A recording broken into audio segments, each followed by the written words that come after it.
Et bienvenue les amis dans ce nouveau JT du Grenier consacré à un sujet fantastique, petite mise au point de l'autofocus autofocant sur les petits singes de la sagesse et les petites marmottes de la sagesse qui descendent elles aussi de la montagne, pas à cheval. Et nous vous souhaitons tous la bienvenue et mes poules qui ont froid aussi parce que c'est des poules de cristal. Mais là les poules de cristal c'est du cristal gelé, du cristal caillé. Bienvenue les amis, pourquoi les milliardaires se préparent des bunkers et comment vous pouvez faire la même chose, les milliards en moins. On va parler de tout ça ensemble parce que c'est un sujet passionnant, super important.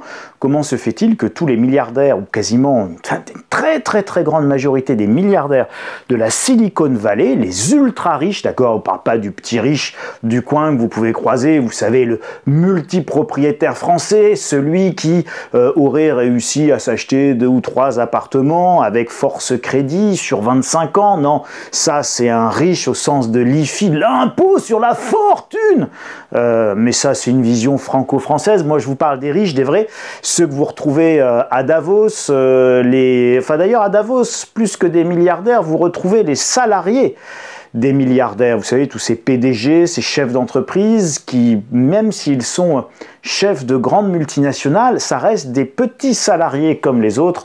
Les ultra riches, eux, les vrais milliardaires, ceux qui détiennent ces grosses multinationales, eh ben, ils se préparent des bunkers et on va regarder comment on peut faire comme eux, les milliardaires qui veulent des bunkers anti-apocalypse. Alors vous pourrez regarder, je vous ai mis quelques articles, je vous prends 2 exemples, c'est juste pour illustrer, c'est un raccourci.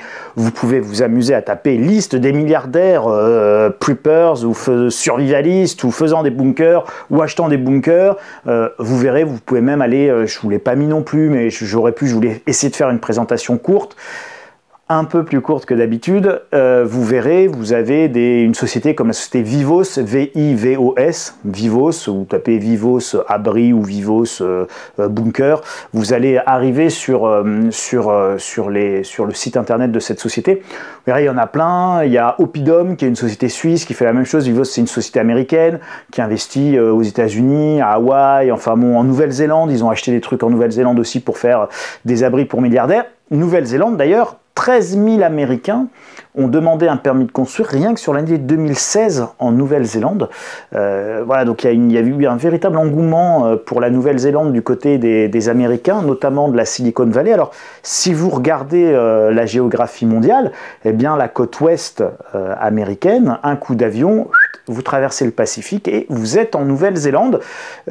Donc c'est assez logique comme destination, notamment pour les ultra riches de la Silicon Valley. Alors, Mark Zuckerberg, PDG fondateur de Facebook, 250 millions de dollars à Hawaï dans sa résidence pour fin du monde. Résidence ultra sécurisée, des centaines de mètres carrés, je crois que c'est même 1000 mètres carrés pour son bunker souterrain, enfin des années de stock de nourriture, enfin bon c'est un truc à la Mad Max. Regardez, voilà, ça c'est un article de la Tribune, mais il y en a plein, le bunker de luxe en cas d'apocalypse, la lubie des milliardaires de la Silicon Valley. Donc, c'est pas qu'une lubie, on va évidemment y revenir. Sam Altman, pourquoi je prends Sam Altman? Eh bien parce que vous en entendez parler à travers ChatGPT. Donc Sam Altman, c'est le patron fondateur d'OpenAI, qui est la société qui édite l'intelligence artificielle ChatGPT. Alors il se prépare à survivre, c'est lui qui l'a dit, c'est un prepper. Donc un prepper, c'est quelqu'un qui se prépare. Un prepper, c'est le mot, c'est pas prepper, ma gamine qui me fait Mehdi, c'est qui prepper? Non, prepper, c'est pas quelqu'un, ma chérie. C'était dans Blanche-Neige quand elle était petite. Elle vit les 7 nains et prepper, les 7 nains et c'est qui prepper? Bref, petite anecdote enfantine qu'on avait trouvé fort mignonne. Donc un prepper, s'il fallait mettre la prononciation anglaise, enfin anglo-saxonne, quelqu'un qui se prépare en rassemblant des objets.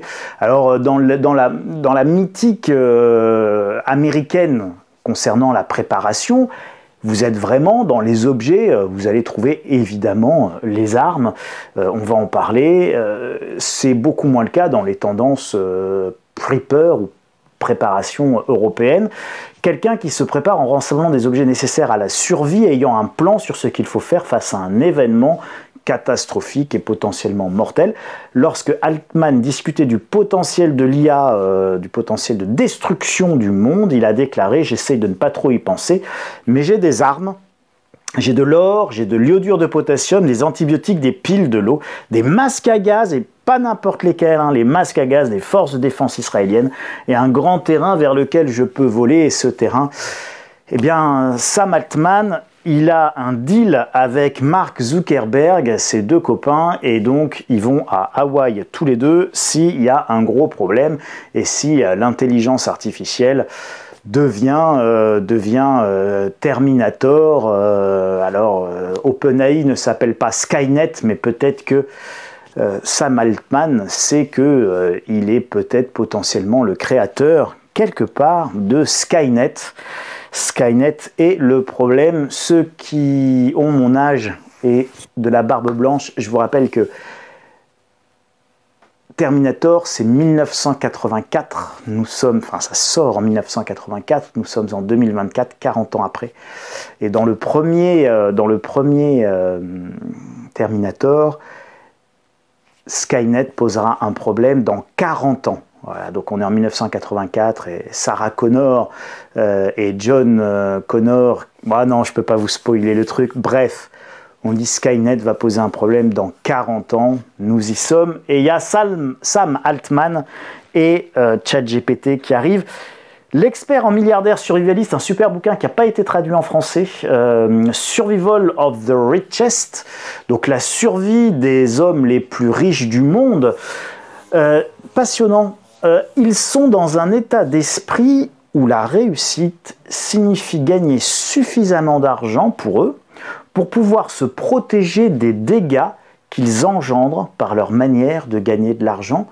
Relisez cette phrase, c'est fabuleux, c'est exactement ce à quoi nous sommes confrontés. On a ouvert la boîte de Pandore et finalement le mauvais génie échappe à tout le monde, à tous ses créateurs. Nous ne sommes capables de rien, nous sommes complètement impuissants, faisons semblant au moins de maîtriser les événements. Eh bien, ils sont exactement dans cette logique-là, ils donnent l'impression d'une maîtrise des événements, mais en réalité, je crois qu'ils ne maîtrisent pas tant que ça. Ils sont dans un état d'esprit où la réussite signifie gagner suffisamment d'argent pour pouvoir se protéger des dégâts qu'ils engendrent eux-mêmes par leur manière de gagner de l'argent. C'est exactement ça dans lequel nous vivons, cet immense paradoxe, c'est assez incroyable. Alors, toujours la question du contrôle, c'est une autre idée très forte de ce bouquin que je voulais partager avec vous et sur laquelle je voulais qu'on s'arrête un petit peu. L'événement, alors l'événement c'est le mot générique, l'euphémisme qu'ils employaient pour désigner l'effondrement environnemental, les troubles sociaux, l'explosion nucléaire, le nouveau virus impossible à endiguer ou encore une attaque informatique qui serait une liquidation totale, c'est-à-dire qui bloquerait absolument tout le système planétaire et ferait s'effondrer le système financier, les banques, les télécommunications, bref, tout tomberait et donc la société avec. Alors, c'est très intéressant ça parce que lui il rencontre ces gens-là qui en fait lui font appel à lui pour des séances de consulting et donc il apparaît à travers son bouquin que finalement la raison pour laquelle il est convoqué n'a rien à voir avec le fait de faire une conférence classique à des chefs d'entreprise. Ils sont vraiment dans des interrogations et donc ces interrogations très intéressantes. C'est cette question qui allait nous occuper durant toute l'heure, donc c'est l'auteur, Douglas Rushkoff, qui témoigne. Ils avaient conscience que les gardes armés seraient nécessaires pour protéger leurs murs des foules en colère, mais comment payer ces gardes le jour où l'argent n'aurait plus de valeur? Comment les empêcher de se choisir un nouveau leader? Ces milliardaires envisageaient d'enfermer leur stock de nourriture derrière des portes blindées aux serrures cryptées, dont eux seuls détiendraient les codes, d'équiper chaque garde d'un collier disciplinaire comme garantie de leur survie, ou encore, si la technologie le permettait à temps, de construire des robots qui serviraient à la fois de garde et de force de travail. Donc cette question du contrôle, en fait, c'est du contrôle à la coercition violente, c'est exactement de ça dont on parle. Comment payer ces gardes le jour où l'argent n'aurait plus de valeur? Comment les empêcher de se choisir un nouveau leader? Deux questions très intéressantes. Donc, comment on suscite l'adhésion? Comment on suscite la cohésion? Comment on suscite? Comment on est capable de manager, de diriger, de faire preuve de leadership? Et donc là, leur question, c'est de dire, le jour où je suis plus milliardaire et où Facebook ne sert plus à rien, parce que de toute manière, les lumières se sont éteintes, il n'y a plus d'électricité, et il n'y a plus personne sur les réseaux sociaux, donc je vaux zéro, eh bien, quelles sont mes capacités de leadership dans un tel monde? C'est quand même super intéressant. Les solutions que eux trouvent et évoquent, c'est d'enfermer les stocks de nourriture derrière des portes blindées avec des codes, donc ils finiront l'œil arraché pour passer l'iris, il y aura un vrai méchant qui passera l'iris de l'ancien chef et de l'ancien milliardaire devant la porte là, pour que ça s'ouvre et avoir accès au stock. Dont eux seuls détiendraient les codes, donc je ne suis pas bien persuadé que ce soit une très bonne solution, en tout cas très pérenne. Équiper chaque garde d'un collier disciplinaire, je ne sais pas si vous vous rendez compte, là on parle de mettre un collier avec, je ne sais pas moi, une petite charge explosive, et donc tes passages, paf, pif, je te désactive. Enfin, c'est complètement dystopique, enfin rien le fait de penser à ça, ça vous donne l'état d'esprit de ces milliardaires et la manière dont ils voient les gens, les êtres humains, la foule, la plèbe, peu importe, moi j'appelle ça les surnuméraires, peu importe ceux qui sont en trop, peu importe le mot que vous allez employer, mais vous voyez comment ils nous vraiment comme des surnuméraires, comme des gens en trop dont la vie ne vaut pas grand-chose, si ce n'est rien du tout. Se passer des hommes, donc ça c'est le côté robot, si la technologie le permettait à temps et de se construire des armées de garde. Alors, c'est la coercition contre l'adhésion. Vous voyez bien que on doit poser le problème là, comme ça. Lorsque l'on n'adhère pas volontairement à un projet, la seule façon de vous obliger à être d'accord, c'est la coercition et l'usage de la force plus ou moins grande. Aujourd'hui, dans la société dans laquelle nous vivons, vous avez des formes de coercition, ce sont des coercitions avec des pressions sociales.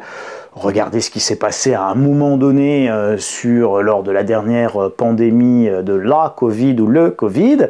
Il y a eu un petit peu de coercition via le pass sanitaire, par exemple. Il y a eu beaucoup de pression, beaucoup de coercition, il n'y avait pas d'adhésion. Les gens ne voulaient pas aller se faire vacciner. Je ne suis pas en train de vous dire c'est bien, c'est mal, d'accord? Juste une analyse. Sur l'analyse, au départ, les gens ne veulent pas aller se faire vacciner. C'est nouveau pour tout le monde et personne n'a envie d'y aller. Et donc, comme il n'y a personne qui n'a envie d'y aller, vous n'avez pas d'adhésion. Et comme il n'y a pas d'adhésion, la seule manière d'avoir de l'adhésion, c'est la propagande et la coercition via le pass sanitaire. Et là, les gens contraints et forcés vont aller se faire vacciner. Mais il n'y a jamais eu d'adhésion à cette vaccination plus ou moins rendue obligatoire. La seule manière de ne pas recourir à la coercition, c'est le partage d'une vision, c'est le partage d'un projet, c'est le partage d'objectifs communs. C'est ça la seule manière de ne pas être dans la coercition. Quand on est tous d'accord pour payer des impôts parce qu'on a des super hôpitaux, parce qu'on a une super école, parce que dans le moindre village de 5-6 000 habitants, vous avez au moins un petit hôpital avec au moins un petit service d'urgence permettant d'être transféré, d'être stabilisé, etc. Bref, quand vous avez un super système, vous êtes content de payer vos impôts, vous avez ce qu'on appelle du consentement à l'impôt. Et puis quand vous avez les impôts à 65% de pression fiscale, et puis que vous n'avez plus d'hôpitaux, que vous n'avez plus d'écoles, que vous avez plus de fonctionnaires, qu'il n'y a plus rien, qu'il n'y a plus de services, vous n'êtes pas content de payer des impôts. Et donc là, pour vous forcer à payer des impôts, on passe à la coercition parce qu'il n'y a plus d'adhésion. Or, bien évidemment, une société saine est une société qui fonctionne avec l'adhésion et bien évidemment pas la coercition.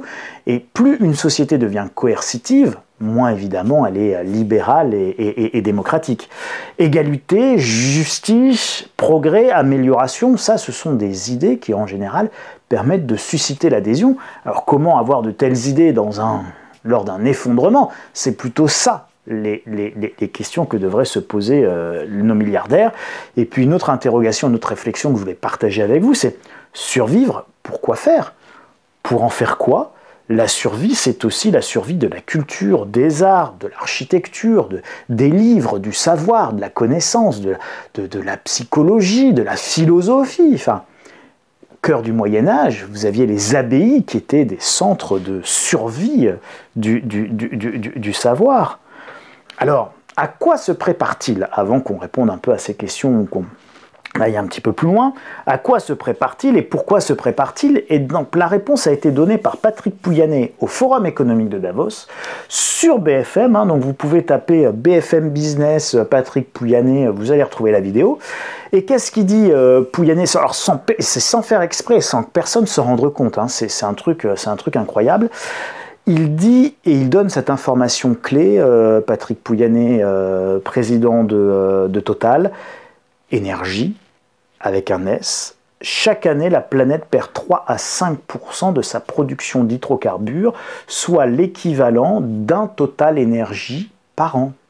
C'est comme si vous aviez une entreprise comme Total Énergie chaque année qui disparaît, et c'est pour ça que vous avez une transition actuellement à l'œuvre. D'accord? Donc vous avez plein de blablabla qui cherchent à masquer un truc, c'est la déplétion des ressources énergétiques. Et l'objectif, c'est 2030. La première étape clé, 2030, c'est le moment à peu près où l'Arabie Saoudite n'aura plus de pétrole qu'elle pourra extraire. Et le pétrole saoudien, le pétrole le plus facile à sortir, c'est le moins profond, c'est le moins coûteux. On ouvre et on ferme les robinets extrêmement vite. Ça, en 2030, c'est fini. On est en 2024. 2030, c'est dans 6 ans. Pour ceux qui ont des doutes, vous tapez Vision 2030 sur Internet. Et vous allez regarder le site saoudien Vision 2030, qui est le site saoudien qui explique pourquoi en 2030 il n'y aura plus de pétrole et pourquoi ils n'auront plus de revenus pétroliers, pourquoi ils auront dû faire la mutation de leur économie. Si la transition échoue, notre monde sera radicalement différent et s'effondrera. C'est à ça que se préparent les milliardaires. Regardez pourquoi ils se préparent. C'est l'évolution de la population, donc de l'an 0 à l'an 1800, donc quasiment pendant 2000 ans. La population est restée sous le milliard d'habitants. Aucune grande ville n'a dépassé le million d'habitants. Tout ça, ce sont les limites physiques des énergies lentes. Et puis, à partir de 1800, qui est la révolution industrielle, la machine à vapeur, le charbon, puis après le pétrole, nous rentrons dans le temps des énergies carbonées. Et ces énergies carbonées vont permettre la triple révolution de l'hygiène, des antibiotiques, de l'alimentation. Et tout ça repose sur quoi? Sur des réseaux d'assainissement qui nécessitent de l'énergie, sur des réseaux d'adduction d'eau, sur l'eau courante qui nécessitent de l'énergie, des pompes, etc. Ça repose évidemment sur l'électricité, l'éclairage, le chauffage. Ça repose sur la capacité à produire énormément d'alimentation. Regardez la mécanisation dans l'agriculture et donc une hausse extraordinaire des rendements avec les intrants, les pesticides, etc. Tout ça, c'est la chimie agricole qui repose évidemment sur l'énergie. Et donc, cette révolution industrielle qui s'accompagne de cette triple révolution qui est celle de l'hygiène, celle des antibiotiques. Je vous rappelle qu'avant l'arrivée des antibiotiques, on pouvait mourir d'une simple coupure au doigt qui s'infectait, et de la qualité de notre alimentation. Eh bien, vous avez une explosion de la population humaine qui se fait sur 2 siècles alors qu'elle n'avait pas pu se faire sur 2000 ans. Vous avez une explosion de certaines grandes villes alors que pendant 2000 ans, il était impossible d'avoir une ville qui dépasse le million d'habitants pour la simple et bonne raison que à Calèche, vous ne pouvez pas approvisionner plus d'1 million d'habitants en termes de logistique, c'est pas possible.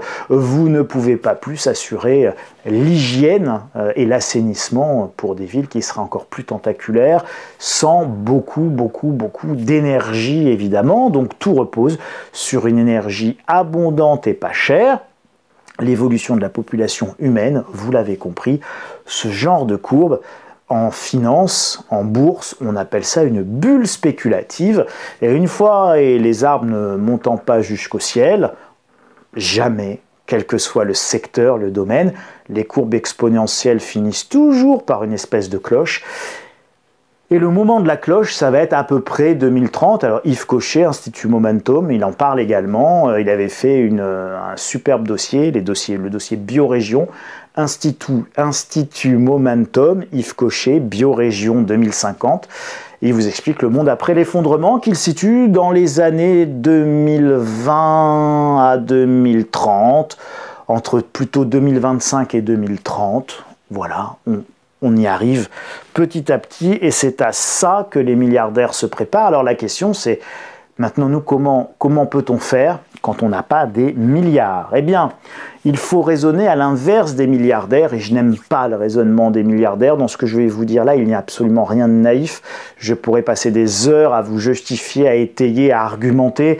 J'ai pas trop le temps de le faire, je vais prendre des raccourcis, pardonnez-moi, donc n'hésitez pas dans les commentaires et puis à vous-même à tirer la pelote. Il ne s'agit pas de vous asséner des vérités, mais au contraire de pousser à la réflexion le plus grand nombre. Ils raisonnent individualistes, d'accord? Ils veulent s'enfermer dans des bunkers. Moi, je vous dis qu'on peut raisonner collectif. Et il n'y a pas de survie seule, ça n'existe pas dans l'histoire humaine, d'accord? Vous prenez le groupe dans toutes les structures humaines, quelles que soient les civilisations, les moments, les continents, les époques, que ce soit dans la jungle, que ce soit en plein désert, que ce soit dans des peuples de montagne ou des peuples de rivière, peu importe, d'accord? Quand vous regardez, le groupe est l'unité de base. Vous êtes toujours en groupe, il n'y a pas de survie humaine depuis les hommes préhistoriques.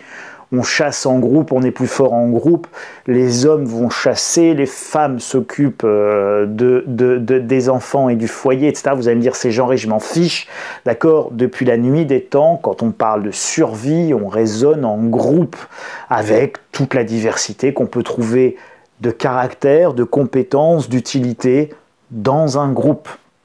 Donc la structure de base, c'est évidemment le groupe, peu importe comment on l'appelle, village, hameau, villageois, tribu, clan, peu importe. Le groupe est la structure humaine par excellence, donc la survie seule est une illusion. Il raisonne coercition alors qu'il faut raisonner vision et projet partagé. Qu'est-ce qu'on veut faire? On va susciter l'adhésion et la motivation. L'autre n'est pas un ennemi, l'autre doit faire partie de la solution. C'est évidemment le sens des nations, des souverainetés. C'est ça dont on parle, d'accord? Or, ces gens-là sont des mondialistes. Et par définition, un mondialiste, il n'a pas d'amis, il n'a pas de souveraineté, il n'a pas de nation, il n'a pas de clan, il n'a pas de... D'accord? Il n'a pas de famille finalement, quand même on dit que cette famille c'est son pays, eh bien ils n'ont pas d'origine, ils sont de nulle part, ils n'aiment rien. Les milliardaires sont finalement encore plus seuls et paranoïaques. Et c'est ça qui ressort de l'approche vraiment de la survie de ces hommes les plus riches. C'est une espèce de paranoïa liée à une forme de haine des autres. C'est très très surprenant, hein. Ce que vous ne trouvez pas chez les survivalistes. Chez les survivalistes, vous allez trouver de la méfiance, vous allez trouver même de la peur, mais vous ne trouvez pas cette espèce de paranoïa et de détestation de la population, du peuple, des gens. Ils oublient le sens profond de la survie. Survivre, c'est protéger, survivre, c'est garder, survivre, c'est conserver. La suite logique de toute survie, c'est quoi? Eh bien, c'est évidemment la construction ou la reconstruction d'une nouvelle société, d'un nouveau confort, d'une nouvelle normalité, mais en tout cas, la survie n'est que le premier stade à quelque chose de bien plus grand, qui doit être la construction, la reconstruction de quelque chose, et ce quelque chose, il doit toujours être bâti évidemment sur une vision, cette vision devant être partagée. Alors, une fois qu'on a dit faire l'inverse de ce que font les milliardaires, eh bien n'oubliez pas votre pelle, c'est ce que je travaille avec mes abonnés à la stratégie. Patrimoine, emploi, localisation, c'est les paramètres de votre liberté aujourd'hui. Vous choisissez la manière dont vous dépensez votre argent, votre patrimoine et comment vous allez l'allouer. Vous choisissez en partie quand même votre emploi et vous choisissez quand même en grande partie encore votre localisation. Vous pouvez évidemment vous déplacer. Nous sommes en 2024, je vous ai dit 2030, c'est la première échéance. Patrick Pouyanné en parle, hein, donc Patrick Pouyanné, Davos, BFM. Écoutez ce qu'il dit, et il parle évidemment de l'échéance lui aussi de 2030. Vous avez donc moins de 5 ans pour articuler votre pelle vers des localisations plus rurales, plus résilientes. Je vous dis, il n'y a pas de ville. Il n'y a pas de ville quand on est là, ici, là. Vous n'avez pas de ville de plus d'1 million d'habitants sur la planète entière. Ça n'existe pas, d'accord? Donc, vous préparez à un monde je suis allé un peu trop loin. Vous préparez à un monde sans énergie abondante et pas chère, c'est vous préparer à un monde qui est celui post-révolution industrielle, en espérant que ce soit quand même mieux que le post-révolution industrielle. Et je vous rappelle qu'on vivait en 1800, on pouvait vivre quand même, hein, d'accord? Donc c'est un effondrement qui n'implique pas forcément un monde à la Mad Max, puisqu'en 1800, le monde n'était pas un monde à la Mad Max. Notre petit coin de Normandie, par exemple, vous accueillera à bras ouverts, là où moi j'habite en Normandie. Alors, immobilier pas cher, gare directe pour Paris, où on peut trouver un boulot, télétravailler, on peut même y aller tous les jours. Il y a plusieurs trains. Vous pouvez avoir des places en crèche très facilement, pas besoin de vous prostituer, de donner des bacs chiches, de tenter la corruption auprès de la mairie, bref, pas de délai d'attente, vous avez une qualité de vie extraordinaire, des clubs sportifs, des associations, des déplacements évidemment extrêmement aisés, donc vous avez une vie qui est extrêmement agréable, des jardins, des potagers, vous êtes en Normandie, de l'eau à gogo, une agriculture omniprésente, une résilience naturelle et des gens et du terrain et du territoire, et puis comme c'est à taille humaine, eh bien les gens se connaissent, donc l'autre n'est pas un inconnu, les gens se connaissent. Alors je vous dis pas, c'est pas un monde idéal, hein, loin de là, vous avez même des gens qui font des bêtises, qui volent, qui piquent, bon.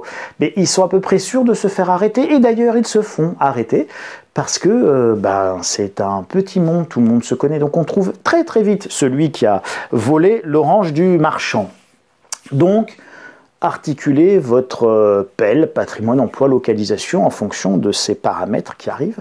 Et donc, vous pouvez vous préparer, comme les milliardaires, avec une forme de schizophrénie, c'est-à-dire un pied à la campagne, un pied dans le rural, un pied dans le monde tel qu'il est encore aujourd'hui. C'est une transition, et cette transition, vous pouvez la faire de plein de manières différentes. Encore faut-il avoir la vision, la volonté, le souhait, la réflexion, et de mettre en place une stratégie personnelle de résilience. Échéance 2030, encore une fois. Alors, la survie seule, c'est une illusion. Nous ne pouvons vivre qu'en collectivité. En plus, nous sommes des animaux sociaux, nous avons besoin de l'autre. Vous pouvez vous aussi construire votre bunker, mais ce bunker, il n'est pas fait de murs, de béton extrêmement épais avec des portes blindées de plusieurs dizaines de centimètres d'épaisseur, résistant à un lance-missile ou un bazooka. Non, votre bunker à vous, c'est un bunker qui est un bunker virtuel et qui est fait de réseaux, de partage, de connaissances, de main tendue, d'entraide, de cohésion. C'est un bunker qui est fait de jardins, de potagers, de compétences et de troc. Voilà ce que c'est qu'un bunker réellement efficace. Apprenez des choses, soyez utiles, aidez les autres, ils vous aideront, ça suscitera du véritable leadership. Et quel est le véritable leadership dans un monde devenu compliqué? Eh bien, ce n'est pas être capable de remplir des tableurs Excel avec des ordinateurs qui ne fonctionnent pas pour respecter des règles imaginaires qui ne servent à rien, la RGPD, le règlement machin. Non, à un moment donné, vous savez, un effondrement, c'est ce qu'on appelle une simplification rapide de la société. Voilà, donc nous sommes dans une société complexe, cette société complexe s'effondre, et bien les choses redeviennent extrêmement simple très vite, moi devoir manger ce soir. Et donc moi, comment faire pour pouvoir manger ce soir? Eh bien moi, devoir prendre pioche, pelle, travailler, cultiver, parce que les stocks, de toute façon, quelle que soit la quantité de boîtes de raviolis que vous allez avoir, cette quantité de boîtes de raviolis, elle est momentanée, elle va vous permettre juste de passer un moment compliqué qui va vous permettre de mettre en place un certain nombre de choses qui seront des solutions pérennes. Donc le stock de boîtes de raviolis, c'est le temps de pouvoir avoir vos premières cultures, en espérant que ça se passe à peu près bien. La sécurité seule, c'est une illusion, donc la sécurité ne peut être que collective.